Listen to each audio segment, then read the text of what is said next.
As a candidate in 2015, Donald Trump infamously said, "We're going to make America great again. We're going to use our best people. So we're going to get the best people. But we're going to use our best people. We're going to deliver. We're going to get the best people in the world. But the cabinet, we're going to have all the best people. We're going to find out who they are." Well, let's check in on how that's going, shall we? Trump's national security advisor, Michael Flynn, pleaded guilty in 2017 to lying to the FBI about his conversations with then Russian Ambassador Sergei Kislyak. He will be sentenced in December.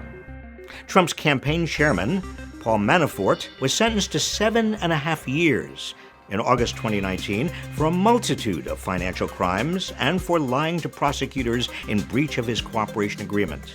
Manafort is now in prison. Trump's deputy inauguration chairman, Rick Gates, pleaded guilty in 2018 to lying to investigators and conspiring to commit other offenses. He agreed to cooperate with Mueller's investigation in order to reduce the maximum 10-year sentence he faced. He will be sentenced in December. Trump's campaign foreign policy advisor, George Padapdopoulos, was convicted of and served jail time for lying to investigators. Trump's personal attorney and so-called fixer, Michael Cohen, was convicted of multiple crimes earlier this year. Most significantly, he pled guilty to campaign finance violations, in which he used Trump campaign funds for a hush money payment to porn star Stormy Daniels in order to keep her quiet about her affair with Trump. Cohen is now in prison. Notably, Trump is considered to be an unindicted co-conspirator in this case and could likely face charges when he leaves office. Trump's longtime friend and personal confidant, Roger Stone, was recently found guilty on all 7 crimes he was accused of committing, including lying to Congress, tampering with a witness, and obstructing a congressional investigation into Russian interference in the 2016 election, all in the name of protecting Trump from further scrutiny. Stone now faces a maximum sentence of 50 years.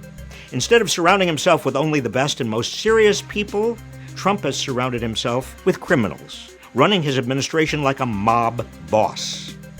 That being said, not everyone in the Trump administration is a crook and a liar. Over the course of the impeachment hearings, the American public has seen firsthand the patriotism and dedication of career public servants testifying in the impeachment inquiry.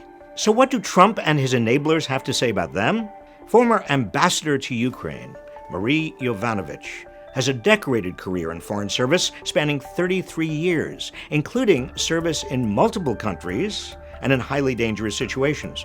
During her testimony, Trump tweeted that, quote, "everywhere Marie Yavovanovitch went turned bad," unquote. And then he blamed her for a civil war in Somalia that started before she was even posted there. Lieutenant Colonel Alexander Vindman is a decorated Iraq War veteran with a Purple Heart. During his testimony, the official White House Twitter account tweeted out a direct attack on him, saying Vindman's former boss had concerns about his judgment.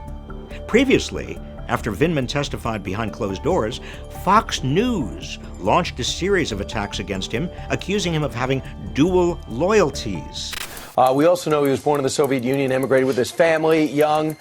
He tends to feel simpatico with the Ukraine. Here we have a U.S. national security official who is advising Ukraine while working inside the White House, apparently against the president's interest, and usually they spoke in English. Isn't that kind of an interesting angle on this story? I find that astounding, and some people might call that espionage. Vindman's fellow witness, Jennifer Williams, a veteran Foreign Service officer and national security aide to Vice President Pence, who listened in real time to Trump's July 25th telephone call with Ukraine President Zelensky and called it inappropriate, had barely left the hearing room when the White House issued a statement challenging her credibility. Even before she appeared, Trump called her a never-Trumper who should work out a better presidential attack. Ms. Williams, are you a never-Trumper? I'm not sure I know an official definition of a never-Trumper. Would you describe yourself that way? I would not, no. When Marie Yavovanovitch's testimony concluded, Donald Trump Jr. took to Twitter to attack her and the previous two witnesses, acting ambassador to Ukraine William B. Taylor Jr. and top State Department official George Kent as, quote, career government bureaucrats and nothing more. And in the same tweet, he claimed that America hired Donald Trump to fire people like the first three witnesses we've seen.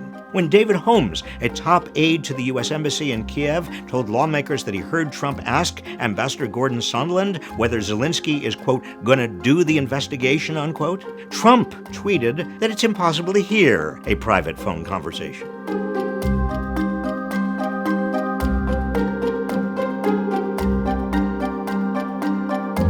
The president's voice was loud and recognizable.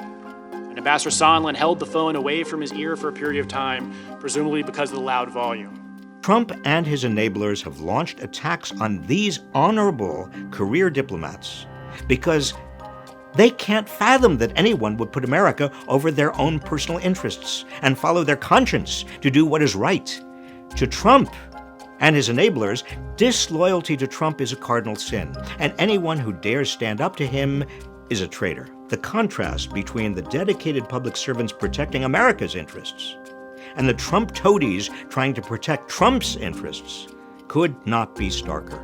The laundry list of convictions and guilty pleas should serve as a warning to those who still pledge their loyalty to Donald Trump rather than to the United States. When you serve a man who operates with lies, deceit, and corruption, he will bring you down.